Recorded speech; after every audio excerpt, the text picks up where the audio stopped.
नमस्कार दोस्तों, एक बार फिर से आप सभी दर्शकों का हमारे YouTube चैनल में बहुत बहुत स्वागत है। दोस्तों, आज की कहानी बहुत ही ज्ञानवर्धक होने वाली है और आपसे निवेदन है कि इस कहानी को पूरा और ध्यान से अवश्य सुनें। आपको इस कहानी से बहुत कुछ सीख मिलने वाली है। दोस्तों, आज की वीडियो में हम बात करेंगे कि वो कौन से 7 काम हैं जो पुरुष को अपनी पत्नी से छुपा करके करना चाहिए। प्रिय दर्शकों, जो पुरुष ये 7 काम अपनी पत्नी से छिपाकर नहीं करते हैं तो ऐसे लोगों के घरों में हमेशा गरीबी ही रहती है। तो आइए दोस्तों, जानते हैं उन 7 कामों के बारे में कि वो कौन से 7 काम हैं जो हर पुरुष को अपनी पत्नी से छुपकर करना चाहिए। दोस्तों, कभी कभी पत्नियों को ऐसा लगता है कि उनके पति उनसे कुछ नहीं छिपाते हैं, लेकिन हैरानी की बात तो ये है कि हर पुरुष अपनी पत्नी से ये 7 काम तो छुपकर करता ही है और पत्नी को इसकी हवा तक नहीं लगती है। और दोस्तों, समझदार पुरुष का ये कर्तव्य भी है और वो ये जानता है कि अगर ये 7 बातें मैं अपनी स्त्री को बताऊंगा तो ज़रूर मेरे घर में कलह हो सकती है, मेरे घर में दरिद्रता हो सकती है। और समझदार पुरुष को ये चाहिए भी कि ये 7 काम उससे हमेशा छुप करके करना चाहिए। दोस्तों, कई बार पुरुष अपनी पत्नियों से कुछ अहम बातें छिपाते हैं जो उनकी पत्नियों को कभी भी हवा नहीं लगती है और पत्नियां ये सोचती हैं कि उनका पति उनसे कुछ छुपा रहा है। तो ऐसे में वे अपने पतियों को कुछ गलत समझ बैठती हैं, लेकिन उनका गलत समझना ये उनके लिए ठीक नहीं होता है। दोस्तों, आज इन्हीं बातों की जानकारी हम एक छोटी सी कहानी के माध्यम से आप तक पहुंचा रहे हैं कि वो 7 बातें कौन सी हैं जो दुनिया के हर पति को अपनी पत्नी से छुपाना चाहिए। और जो पुरुष ये 7 बातें अपनी पत्नी से नहीं छिपाता है तो उसके घर में हमेशा गरीबी बनी रहती है। तो दोस्तों, आइए शुरू करते हैं आज की ये छोटी सी कहानी। कहानी शुरू करने से पहले आप सभी दर्शकों से निवेदन है कि जो दर्शक हमारे चैनल पर पहली बार आए हैं, कृपया हमारे चैनल को सब्सक्राइब और बेल आइकन ऑन करके आप सभी नई नई वीडियो की जानकारियां लेते रहें। तो आइए प्रिय दर्शकों, शुरू करते हैं ये प्यारा सा वीडियो। प्रिय दर्शकों, किसी गांव में एक मुखिया रहा करते थे जो अपने आप को बहुत ही होशियार और बुद्धिमान समझता था। दोस्तों, गांव के सभी लोग अपनी समस्याएं लेकर के उस मुखिया के पास जाते थे। मुखिया उन लोगों की समस्याओं को सुलझा देता था और समस्याओं को सुलझाने के बाद बड़ा ही प्रसन्न होता था कि मुझसे ज़्यादा बुद्धिमान इस गांव में और कोई नहीं है। दोस्तों, बुद्धिमान होना तो बात सही है, लेकिन हद से ज़्यादा उस पर घमंड करना ये अच्छा नहीं है, या फिर ज़्यादा बुद्धिमत्ता दिखाना ये भी उसके लिए गलत साबित हो सकता है। दोस्तों, कहते हैं कि कॉन्फिडेंस होना ये आपके लिए अच्छा है, लेकिन ओवर कॉन्फिडेंस होना ये कभी कभी गलत साबित हो सकता है। दोस्तों, एक बार की बात है, मुखिया के पास में एक बुजुर्ग व्यक्ति आया और वह रोता हुआ मुखिया से बोला कि मुखिया जी, मेरे पड़ोसी ने मेरे घर से मेरी बकरियां चुरा ली हैं। मुखिया ने उस बूढ़े व्यक्ति की सारी बातें सुनने के बाद और उस बूढ़े व्यक्ति से कहा कि ठीक है, तुम अपने पड़ोसी के लिए मेरे पास बुला कर के ले आओ और कहना कि मुखिया ने तुम्हें अभी इसी वक्त बुलाया है। मुखिया की बात सुनकर के वो बूढ़ा व्यक्ति उस पड़ोसी को बुलाने के लिए गया और उस पड़ोसी से उस बूढ़े व्यक्ति ने कहा कि तुम्हें अभी और इसी वक्त गांव के मुखिया ने बुलाया है। ऐसी बात सुनकर के वो पड़ोसी तुरंत मुखिया के पास पहुंच गया। जैसे ही वो बूढ़े व्यक्ति का पड़ोसी मुखिया के पास आया तो मुखिया ने उस पड़ोसी से पूछा, क्या तुमने इस बुजुर्ग की बकरियां चुराई हैं?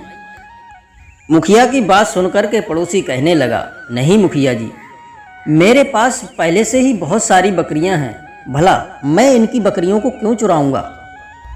बुजुर्ग व्यक्ति तो कह रहा था कि तुमने उसकी बकरियां चुराई हैं और पड़ोसी कह रहा है कि मैंने उसकी बकरियां नहीं चुराई हैं। इस तरह की दोनों की बातें सुनकर के मुखिया बड़े चक्कर में पड़ गए। अब मुखिया सोचने लगे कि इसका हल कैसे निकाला जाए। इसका हल निकालने के लिए मुखिया ने एक बहुत ही बेतुकी तरकीब निकाली।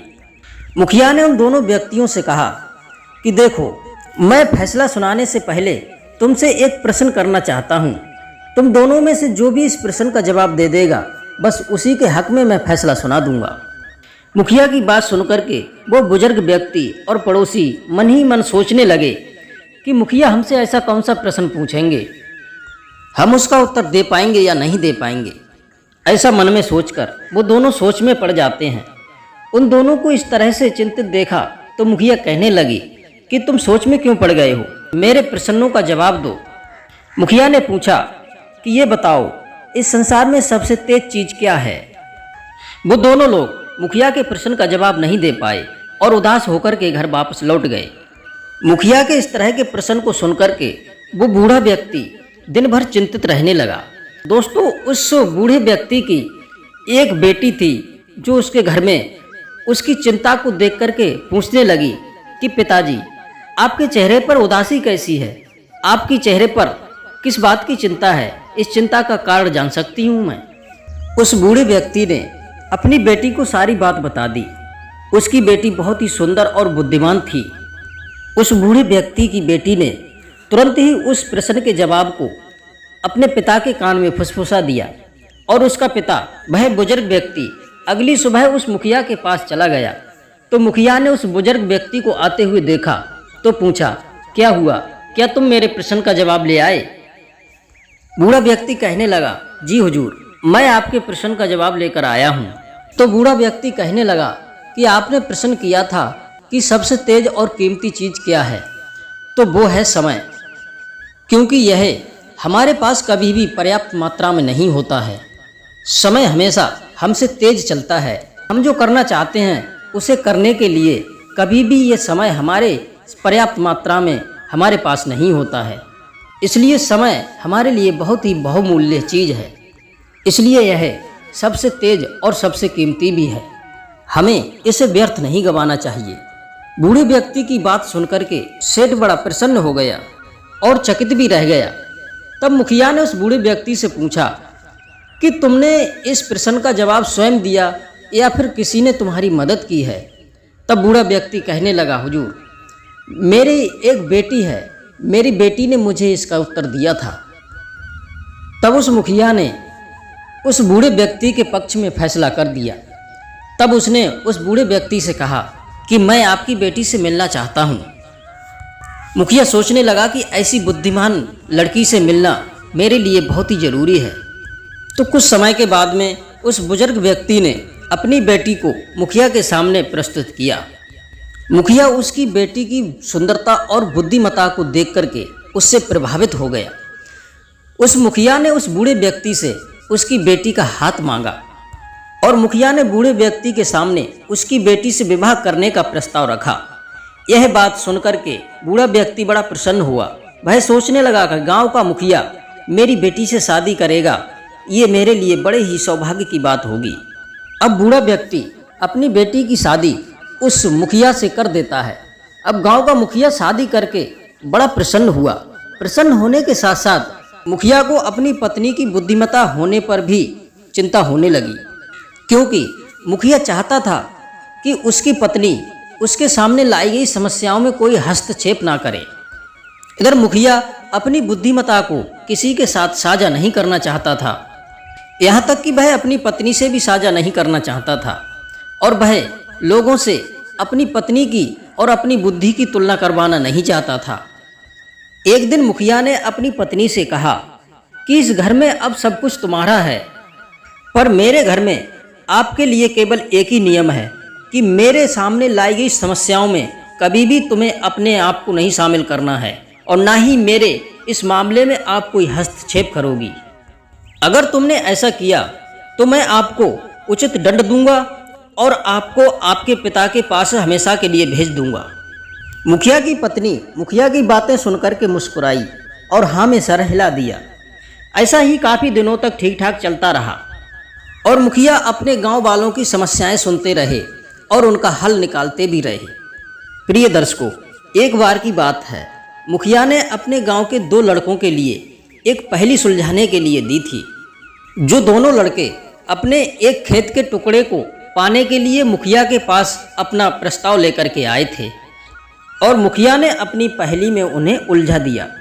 और मुखिया की पत्नी को ये पता चल चुका था कि खेत कौन से लड़के का है, क्योंकि जिस लड़के का खेत था वह ज़्यादा चिंतित लग रहा था। मुखिया ने अपनी आदत के अनुसार उस मामले को भी एक पहेली के द्वारा सुलझाने की कोशिश की। मुखिया ने दोनों लड़कों को एक एक मुर्गी दी और कहा कि मुझे सुबह तक इसमें से अंडा चाहिए। जो भी अंडा ला करके देगा बस ये खेत उसी के पक्ष में जाएगा। पर दोस्तों, मुखिया की पत्नी उस लड़के की मदद करना चाहती थी जिसका वास्तविक खेत था। सेठ की पत्नी ये जानती थी मैं अपने पति के नियम के खिलाफ जा रही हूँ, लेकिन फिर भी वो उस लड़के की मदद करना चाहती थी जो उस खेत का मालिक था। मुखिया की पत्नी ने उस लड़के को अपने पास बुलाया और उसे कुछ चावल दिए। मुखिया की पत्नी ने उस लड़के को अपने पास बुलाया और कुछ बाजरे के दाने दिए और कहा, लो ये दाने ले जा करके तुम मुखिया को देना और मुखिया से कहना कि ये दाने आज बोओ और सुबह तक मुझे इनमें से मुलायम दाने चाहिए जिससे कि मैं उस अंडे से निकले बच्चों को खिला सकूं। मुखिया की पत्नी की ऐसी बात सुनकर के वो बाजरे के दाने लेकर वो लड़का दौड़ता हुआ उन मुखिया के पास पहुंच गया और उसने मुखिया से वही कहा जो उसे बताया गया। मुखिया को उस लड़के का बर्ताव अच्छा नहीं लगा और वह यह सब देख कर के सब कुछ समझ गया। मुखिया ने उस लड़के से पूछा कि तुम्हें ऐसा करने के लिए किसने कहा था, सच सच बताओ, नहीं तो मैं तुम्हें दंड दूंगा। दोस्तों, दंड की बात सुनकर के वो लड़का घबरा गया और काफ़ी चिंतित हो गया कि कहीं ऐसा ना हो कि मुखिया मुझे दंड दे दें और मेरा खेत भी मेरे हाथ से चला जाए। इसलिए वह घबराते हुए और उसने सारी बात सच सच बता दी। लड़के ने उस मुखिया को बताया कि आपकी पत्नी ने ऐसा करने के लिए कहा था। लड़के के मुंह से ऐसी बात सुनकर के मुखिया को बहुत क्रोध आया और क्रोध में अपनी पत्नी को अपने पास बुलाया। मुखिया ने अपनी पत्नी को सबके सामने खूब डांट लगाई और कहा कि तुमने नियम को तोड़ा है, इसलिए तुम अपने पिता के घर जा सकती हो और हाँ, तुम अपनी मनपसंद एक चीज़ कोई भी अपने साथ ले जा सकती हो। मुखिया की पत्नी ने मुखिया से कहा, क्या मैं अपने पिता के घर जाने से पहले आपके लिए अंतिम बार एक बार भोजन बना सकती हूँ? मुखिया ने कहा, ठीक है, आज की रात ही केवल आपके लिए आखिरी रात होगी। दोस्तों, मुखिया ने अपनी पत्नी के लिए ऐसा करने के लिए कह दिया कि जाओ, आज की रात जो चाहो सो बना सकती हो और अपनी पसंद की चीज़ ले जा सकती हो।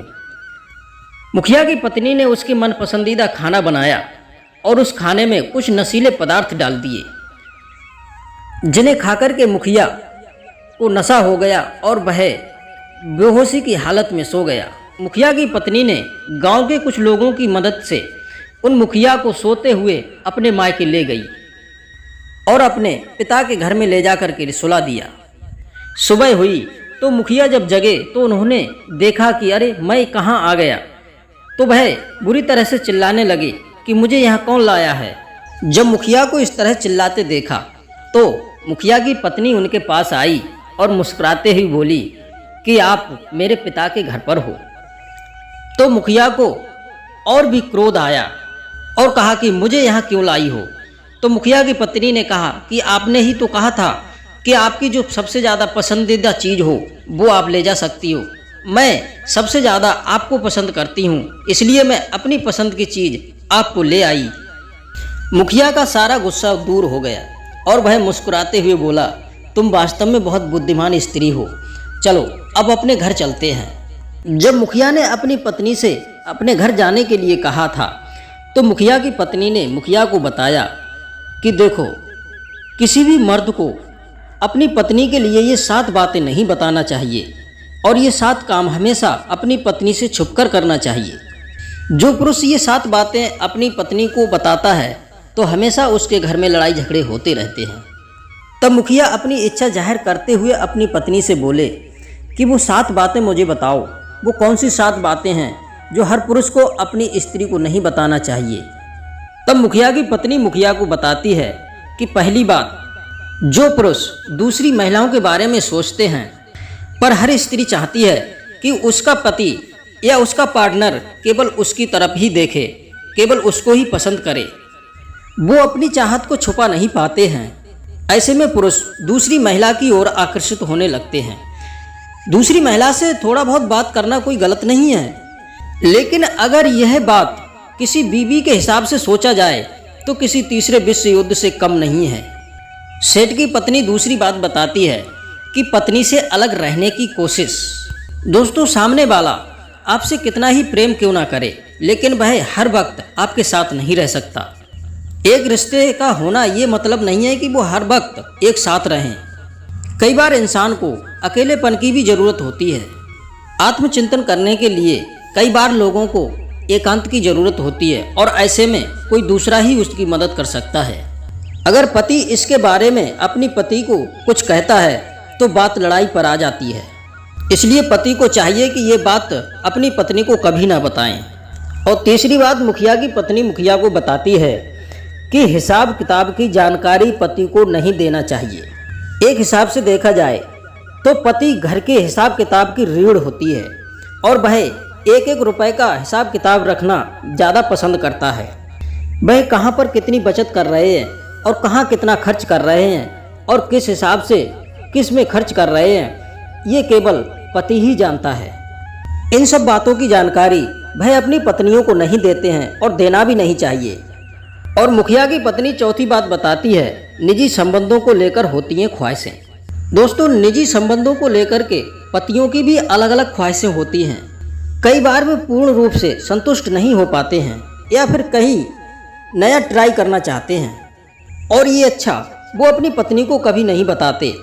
और ऐसे में पत्नी को चाहिए कि वह अपने पति के लिए उसकी भावनाओं को समझे और उसके साथ वैसा ही व्यवहार करे और उसे संतुष्ट रखे। मुखिया की पत्नी पांचवी बात बताती है कि किसी भी पति को अपनी कमजोरी के बारे में अपनी पत्नी को नहीं बताना चाहिए। यदि वह अपनी कमजोरी के बारे में अपनी पत्नी को बताता है तो उसकी पत्नी बार बार उसकी कमजोरी का ताना देती है और अपनी हर जिद को मनवा लेती है। इसलिए पति को चाहिए कि वह अपनी सबसे बड़ी कमजोरी अपनी पत्नी से छिपा करके रखे। मुखिया की पत्नी मुखिया को छठी बात बताती हैं कि पति को चाहिए, अगर पति का किसी ने अपमान किया है तो उस अपमान को अपनी पत्नी को कभी नहीं बताना चाहिए। महिलाओं के बारे में ऐसा कहा जाता है कि अगर पति से कभी भी जीवन में कहा सुनी हो जाए तो वह उसके अपमान को याद दिला करके भला बुरा बोल सकती है। इसलिए पति को चाहिए कि भूलकर भी अपने अपमान के बारे में अपनी पत्नी को नहीं बताएं। सातवीं और अंतिम बात बताती है कि पति को चाहिए कि वो कहीं अगर किसी प्रकार का दान या किसी की आर्थिक मदद करते हैं तो दान ऐसा होना चाहिए कि अपने सीधे हाथ से दिया हुआ दान बाएं हाथ को भी पता नहीं चलना चाहिए। इसलिए पत्नी को इस दान के बारे में ना बताएं। आगे संभवतः भविष्य में वह आपको ऐसा करने से रोक सकती है। इसलिए अपने द्वारा किया हुआ दान अपनी पत्नी को कभी नहीं बताएं। तो दोस्तों, उम्मीद करते हैं आपको ये जानकारी जरूर पसंद आई होगी। तो कहानी को लाइक और शेयर अवश्य करें। आप सभी दर्शकों का बहुत बहुत धन्यवाद। जय श्री कृष्णा, जय श्री राधे।